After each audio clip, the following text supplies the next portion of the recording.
Massive protests in Pakistan-occupied Kashmir, and Pakistan forces actually opened fire at the protesters. 2 people have been killed in these protests. Let's get you the details. The Jammu Kashmir Awami Action Committee led these ongoing demonstrations as telecommunications across PoK were completely shut down, with cellular networks, landlines, even DSL internet services all suspended. So therefore this protest was held.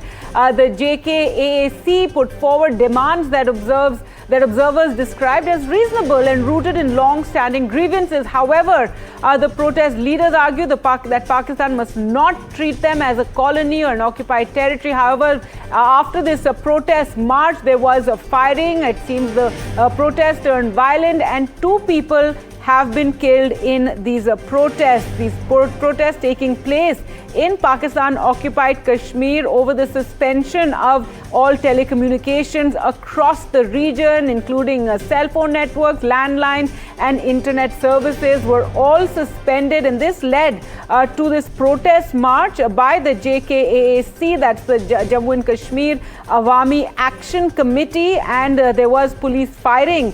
On the march, 2 people have been killed. Now, for a long time, residents have been cut off from family and friends, raising widespread alarm over the humanitarian implications of such a blackout. And that led to this massive protest in PoK, where Pak forces opened fire at the protesters.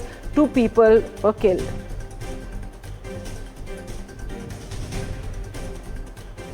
The JKAAC put forward demands that observers described as reasonable. Protest leaders argued that Pakistan must not treat the region as a colony or an occupied territory, insisting on the rights of its people to protest and take part in the decision-making, as well as determining their own political future. So this is the protest march. However, after the massive protest march, there was firing against the protesters, and 2 people were killed in this firing as Pakistani forces opened fire at the protesters. They were protesting over the suspension of telecommunications and the internet as well, the blackout really in the region, and this had raised widespread anger and alarm over the humanitarian implications of such a blackout.